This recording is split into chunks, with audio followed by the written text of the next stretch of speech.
Assalomu alaykum bardoru, xush omaded ба канали Бесарҳад. Мо да меҳмонӣ қарор дорем, да меҳмонии бобои Қанд. Мақсад чӣ қадар у корш холи ҳамун короша, мақсад деҳқонӣ хая ку деҳқон шид ҳамин корро кардан мегира.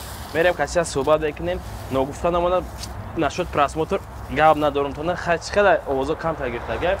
Хай номрои нашуд сиёмка нашуд машин ҳамҷа мебуроя. Дубои врема занг зад дар хизматем. Иншааллоҳ адас мо чиз биё мекунем. Боз ме бобои Қанд чӣ қайса боша? Бера накан. Assalomu alaykum. Va alaykum assalom. Bobojon, chi hol dori dar? Omad da hami g'arbiy omadi bo dirin, hami alaf dirin dehqonida, hami korod namonida. Hami chira dedim, daraxta kadidim. Ije bod ije navisondagi ay. Yablonya Vasyungan, Vasnatlo poru bosha. In rostiga mumkin ay poru bosha. Hoz hamira rusi khondiku. Mad yak video didum da dirini такси рафтести. Хоб. Дадир такси ҳасти бо пешакӣ гуфтагӣ ки бачаҳако бо комментария безед нанависед. Мақсад ки чӣ қадар хая шумо ба дидан ма гуфти гапо ай дургим ай пишти экран мебинед. Хаб рост бастем. Ягон стола биёрем мишинем. Нем хеместем, нем. Хаб акози мо шумо зиёд шед ко. Йо, иншаллоҳ бабрхо. Ҳамунҷа дидам ки як катам нахтарак суҳбат кардаги. Неки ма худам фикр кардам, 100% фикр кардам ки ҳамчун ранги чихел хоҳар ё апа ҳамин хел мақсад кард. Гуфте ки бо комментария безед нанависед.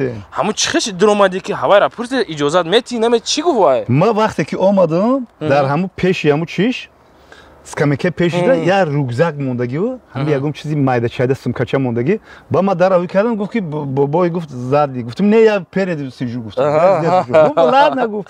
Ба гирифтам уҷа вай кард. Ба хам гап карда рафтем, ма гуфтам ки у мена сайт интернет гуфтам. Я блогер гуфтам. Ба у интересоват ки гуфт нишонте. Ба ман нишондам, гуфт дай ролик снимай.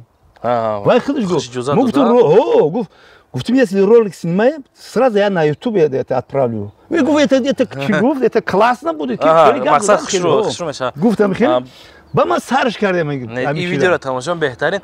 Баъд ҳамун комментария бара хонди. Ма ҳозир пеш гапот амрад омаде синга дир мошин нигоҳ фақат комментария нигоҳи ҳамун комментария амра хонди ба. Хондам хаяке яхе баъзе одам. Не бисёр фикр мекунам, ман хондам, хелеш хондам. Ай вақт чени вақтам хондам, мақсад беҳтарин суханон гуфтиян. Хай ҳамчун чӣ хай гум?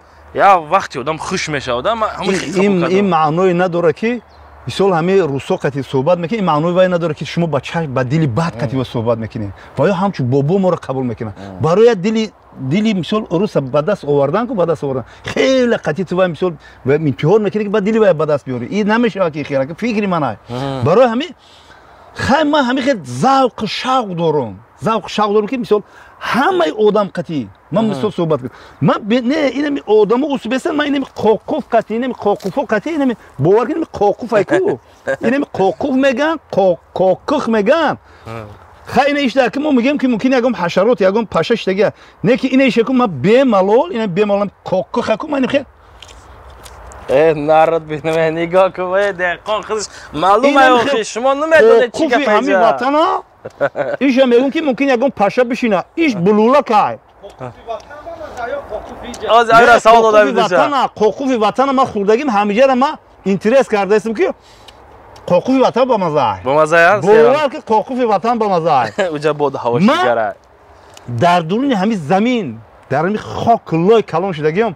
Ма олия навор мекунем ки моҳича қати ма чӣ кор мекардам моҳичара. Ана ку бобоҷон ай Тоҷикистон омадед Москва ба фикрам баъди Москва Питер мақсад ки боди ҳавош чӣ қадар маҳқул шудактуна?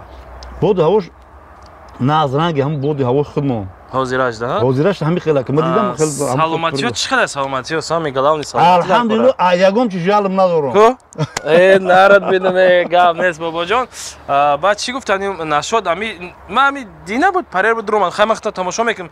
Дуроман ду видео парафтед нашод чӣ хел ами грубни говорят резинка шидестай да ка ҳамун мақсад одамое ки шумо да гап дорам бобоҷон шумо мақсад ки ягон ҷонгир нестед мақсад биёед ҳам намешавад ки сари масъала бишинед у қайдур неста фикр ма у одамот кор надорум шуна бо нанависад ки ягон штудасуда мара ма просто кор надорум ба ёд боша ку ман номта мегирам акай дибек уважуха карочи я вақт дар инстаграм занг задам будам ки навис галасҳой додам ки ака ҳами коротон мақсад безебтара ка мешавад ки ҳамуро شما یکدیگر که بیا صحبت کنید سر درس خون نصیحت کنید گپتون نپیشونید مقصد شما خیلی سوال خوب دادید ما مقصد که نمیشه که همون را شما کنید زنگش بزنید یا وای زنگ بزنید یا سری مسئله بید همین تیم را پیشونید خیلی که او هم توجیه کرد شما را توجیه کرد این ما چی گفتنی هستم خیلی ما اکر همین باباها رو در ماشین میشنونن میگیرن میبرن من نمیدونم اولی گیجو دا چی خیلی این همین مثال ما هست ما اگر همون ایدیبگ بیا کو اگر و هم ایدیبگ مثال ما هم کوچاق نگیریم و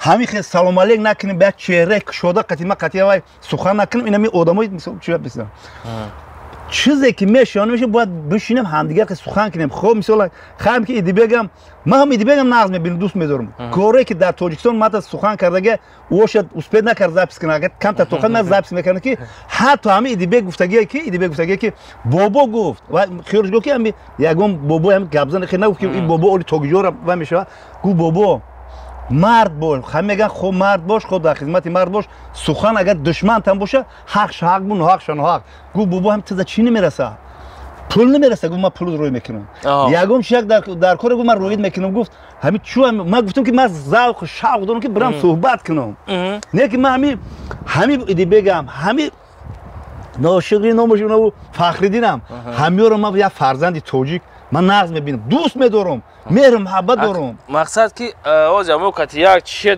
سری مسائل میتونه که سول بانید چیزی بود همون چیز گذشت رفت مقصد چه گم حرمت کلان و احترام یاکنید از سر ناوزی نگیره میتونید مقصد امیر رفت ما سر کرد این گپی من نیست گپ شما نیست گپی گذشتگان ما گپی فرزندای فرزانه ملت که میگن که ای خرداوا لخشیدن ای کلان بخشیدن بهترین سخن بهترین سخن خیلی چی گفتنیم برادر شما در ما یگون سخن دارید یگون سوال دارید میگم که ما فقط سوالم همین که همین باید ما کار کنیم همین سرجم باشیم